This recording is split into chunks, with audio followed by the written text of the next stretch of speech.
The Viper Militia story is first tonight. A dozen members of that group were arrested yesterday in Phoenix. We begin our coverage with this report by Betty Ann Bowser. The government says the 12 suspects had been conspiring for more than 2 years to blow up a number of buildings with connections to the federal government or law enforcement in Phoenix. Included on the militia's hit list were the Bureau of Alcohol, Tobacco, and Firearms, the FBI, the Immigration and Naturalization Service, the IRS, and the Phoenix Police Station. In an affidavit taken last week, an ATF undercover agent who infiltrated the group known as the Viper Militia said the 12 were arming themselves with guns and making bombs to resist the efforts of federal law enforcement. Yesterday and today, ATF agents and members of the Phoenix Police Department's bomb squad searched the homes of arrested militia members.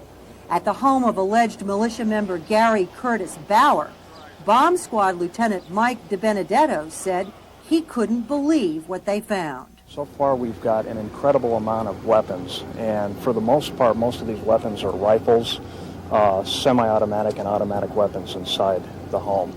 A lot of the weapons that are made inside there are handmade, homemade weapons that this man has either rendered a normally functioning weapon into an automatic capacity, or he has constructed from scratch with a great deal of talent and machine skills his own type of weapons. We find that very frequently among militia groups, as they create their own kind of weapons from things you can buy at the hardware store. Are you surprised at the quantity? I'm amazed at the quantity of weapons there inside that house right now. Are we talking 10, 20, 100? I would be surprised if there's not over 100 weapons inside that house right now. When you walk in the room, they're like literally guns lined up on top of each other, all over the place. Up and down the walls. It's hard to walk without stepping on a weapon through that house right now. Part of what the Bureau is doing in there right now is just clearing a path so that they can have easy access to the individual rooms. What about explosives? There are components for bombs throughout the house, but he seems to have tried to limit the individual components to a makeshift shop where he's building his own bombs, rockets, grenades, and things of that nature. So the man's level of expertise in weaponry and ordnance is very, very good. You deal with bombs all the time. Yes. From what you've seen in there today in terms of the quantity of materials that could be used to make explosives, how big a bomb could somebody build with what you've seen? If I had to compare it or explain that, I would say that if this stuff blew up last night when we first got here, it would have completely annihilated, leveled this home, without a doubt. It probably would have broken out windows for probably quarter to half a mile around here because of the percussion involved in this explosion. It would have looked like a Mel Gibson movie. Yesterday's action represents the largest roundup of militia members ever on serious charges. Federal officials said today they do not anticipate any more major arrests in this case. Now more on this story from Raymond Kelly, the Undersecretary of the Treasury for Enforcement, which includes supervision of the Bureau of Alcohol, Tobacco, and Firearms and the U.S. Secret Service. He's a former New York City Police Commissioner. Mr. Secretary, welcome. Thank you, Jim. Let's go through this, at least what is known. First of all, how long has this Viper Militia been in existence? We believe it's been in existence for about 2.5 years. The investigation itself has been conducted for a little over 6 months. Only 12 people involved? Only 12 people involved. There was a 13th who tried to join the group. That person was refused. That's the individual who was taken into custody last evening. His name is Huffman. He subsequently was released because he was charged with having automatic weapons. However, what he did apparently when he saw the arrest taking place is he dismantled the automatic nature of the weapon. So he was released today. These 12 people, what can you tell us about them in terms of backgrounds, ages, sex, education, whatever? They run from the early 20s to 50. I think Mr. Bauer is 50 years old. He's the individual they were talking about as far as being the gunsmith, making guns. That's whose house Betty Ann Bowser and the Phoenix police officer were at. Correct. Some of the people are employed. Mr. and Mrs. Belleville, for instance, are employed. Other people are employed sporadically. house painters, that sort of thing. There are no professional people in this group. No Unabomber types with PhDs in mathematics or that sort of thing? It doesn't appear to be. Right. What brought them together? What was it, a desire to, what desire to do, what did they want to do that brought them together? It's difficult to say. Many of these groups have fringe people who feel disenfranchised in some way, shape, or form, and they seem to bond together. They seem to find themselves. There's no clear indication, at least up to now, as to what brought these people together. What was their motivation for wanting to blow up these buildings? Again, it's hard to say. There's clearly animus, clearly ill feeling against the federal government and against these specific agencies. As far as any specific identifiable wrongs or slights that happened with these agencies, we're not aware of that. Any connection to any other militia groups? Not so far. Of course, search warrants have just been concluded, and there's a lot of information. They're going to have to go through that to make an analysis or make determinations if, in fact, there are any connections to other groups. Thus far, any connection to the Oklahoma City bombing? No, doesn't appear to be. These, had they worked out a timetable for when they were going to blow up these buildings? No, but they clearly had the wherewithal to create mayhem. They had significant amounts of ammonium nitrate, estimated to be at least 1,000 pounds. They had at least 70 weapons, automatic weapons for the most part. They converted semi-automatic weapons to fully automatic weapons, and as the officer said on your piece, built their own automatic weapons. You can't help but wonder, what would 12 people do with 70 automatic weapons? Well, that's a good question. I think those some of the questions we still want to see answered. Yeah. In other words, you didn't move on these people because you felt they were about to go blow up all of these buildings, right? No, this case happened in the normal processes. Evidence was gathered. As you said, we certainly had significant support and help from local authorities. The evidence was presented to the grand jury. True bill was issued last Thursday with arrest and search warrants, and the operation was put into effect, I might say, I think very professionally by ATF and all the local authorities there. Now, this undercover person who went in there, when did he go in there? And who, I'm getting not his name, but where did he come from and how did he get in there? The undercover person is a state employee who came forward to work with ATF, and he had a position in the organization. Now, I understand, and what I read in the wires, that this particular organization said they would kill anybody that they caught who they thought was an infiltrator. Is that right? Yes, they had rhetoric of that nature. They talked about in the videotape that is mentioned in the indictment about putting devices, anti-personnel devices, in the mailboxes along the way, so that when the building was blown up and people responded, the people would be injured or killed. So clearly they were talking some serious business. But this undercover agent was more than just a routine undercover assignment. In other words, is what I'm saying. If they'd found him, they might have shot him, right? Is that? He was highly dangerous, and he did a very professional job. Yeah, and he was, as you say, he was a local guy, right? That's correct. Yeah. Now the videotape. Describe this videotape. What was on this thing? The videotape showed individuals in a car. You could hear them giving a voiceover describing a building and focusing specifically on columns of that building, saying... And these are buildings in Phoenix? This was the Treasury building, the one that I looked at, where ATF was headquartered at the time, no longer there. But they were talking specifically about how you would plant explosives to collapse the columns and thereby collapse the building, and that would prevent transmission of information to Washington. And they did similar scouting missions on other federal buildings in Phoenix. Now, were these videotapes designed for training purposes or for show-off purposes? No, they were very much involved in training their own people and their information that they conducted many training sessions. Indeed, some of them have been recorded. So if you look at the charges, it's conspiracy to conduct training to create civil disorder. This was focused on training their own members. And how did you all get this videotape? Well, through the course of the investigation, obviously, as you said, there was undercover involvement here. Yeah. Mr. Secretary, should this be seen as an aberration, 12 people who got together in Arizona? Are you on to something much more dangerous and widespread than that? Well, I think if there are groups like this, and I think we have to go under the supposition in our business that they are, that they're small in number. We know that there are militia-type organizations out there. Many of them are certainly law-abiding people. They do things such as having military exercises, but it's totally within the law. And we don't investigate groups. We investigate criminal acts. My own sense is that groups such as this are certainly small in number.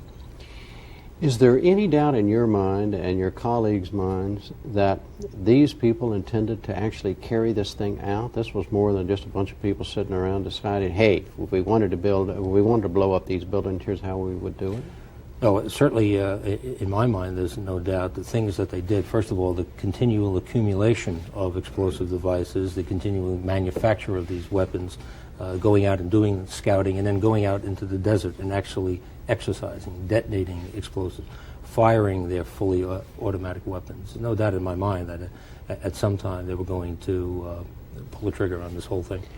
There have been no details, at least that I have read, about how these people were in fact arrested. In the past, they, don't have to tell you, there have been standoffs and sieges and all of that. How did this go so peacefully and so quickly? Again, I think it was really a tribute to the professionalism of ATF. They had a very detailed and involved plan.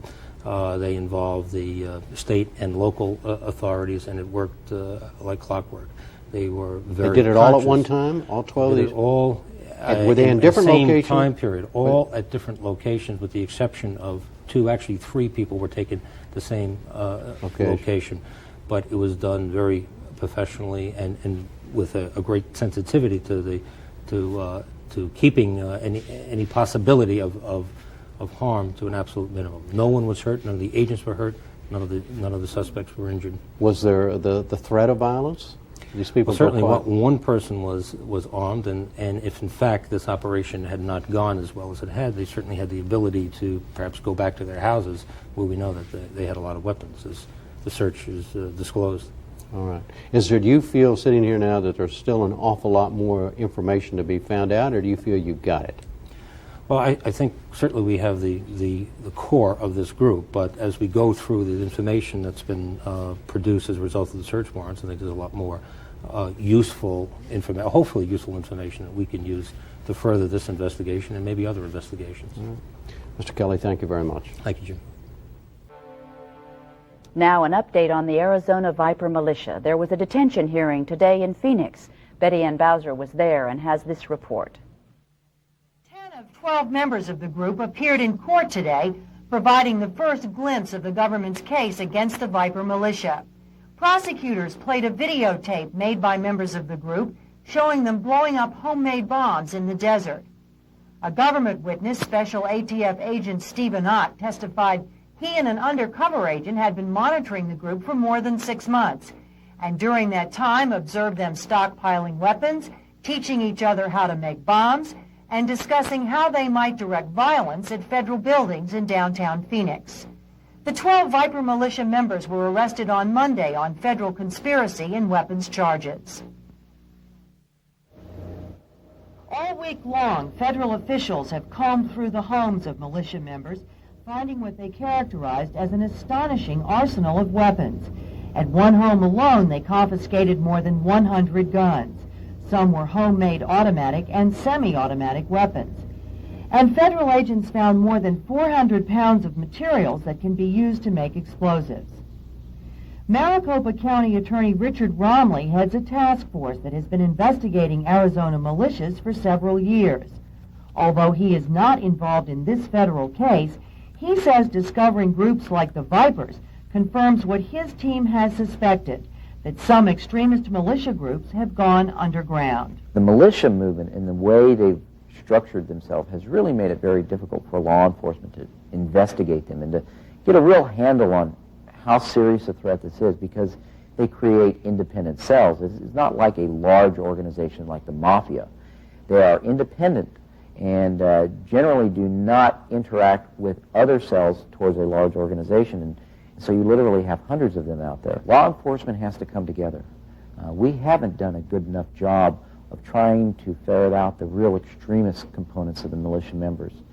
It's a dangerous situation, and we should just not kind of brush it off like it's not a serious situation. As law enforcement officials continued counting and cataloging the Viper's firepower, details about the 10 men and 2 women in custody began to emerge.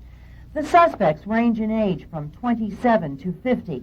Among them are an engineer, a salesman, a doorman, and a house painter. People who knew them say they all share one thing in common, an interest in guns. 4 of the suspects bought ammunition at the Outpost gun store in northwest Phoenix, where owner Alan Trabilsi frequently chatted with them. They were just kind of average all-Americans. They all professed to be libertarians. They all professed to be conservative, pro-gun, really anti-big government. The thing that riles them up the most is these gun laws. Ruby Ridge, Waco, things like that. Just about any infringement of their individual rights bothers them a great deal. But I would have to say, what little I knew of them as customers, the assault rifle ban and the Brady Bill and things like that really pushed them over the edge. Mike Johnson also knows members of the Viper group.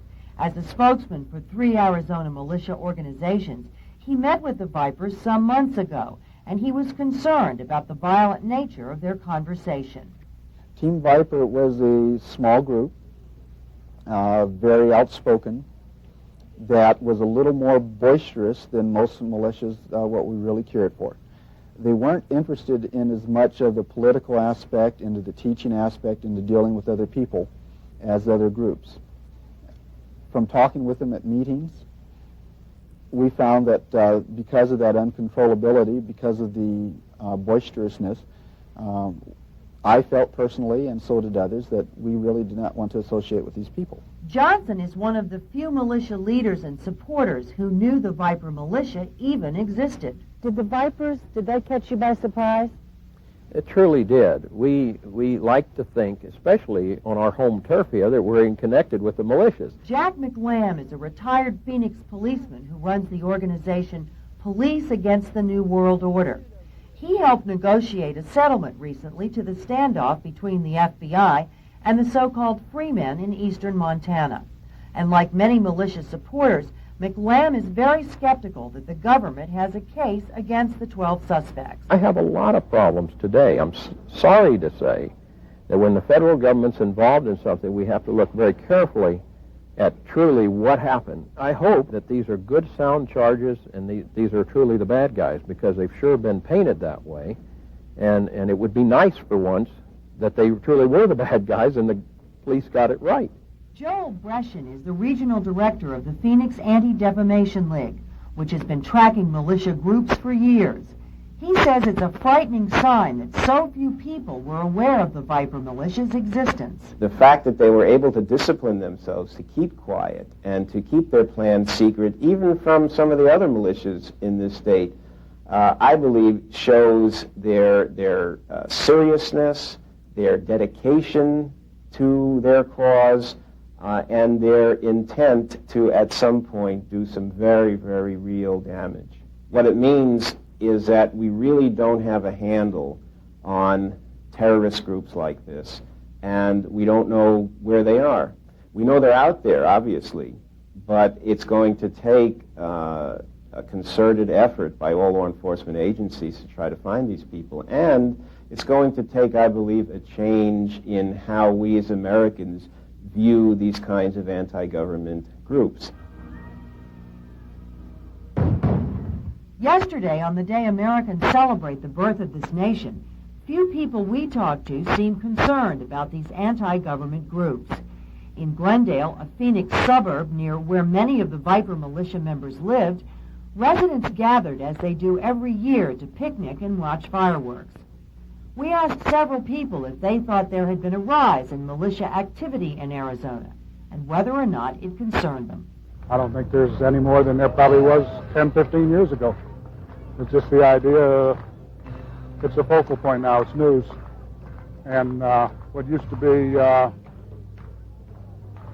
group now becomes a militia. What used to be a militia now becomes something beyond that.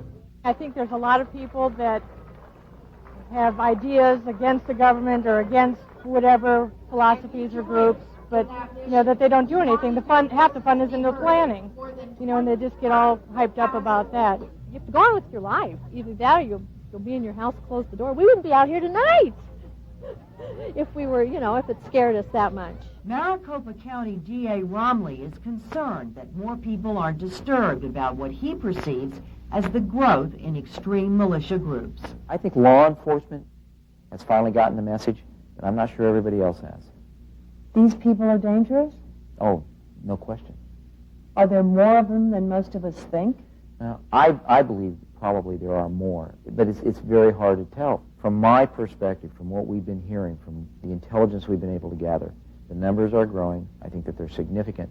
And probably what concerns me most in the short term is that I'm seeing more extremists willing to take very violent means to accomplish their goals. Romley and other Phoenix law enforcement officials say what frightens them most is that increasingly extremist groups not only talk about blowing up federal buildings, they seem to also have the capability to do it.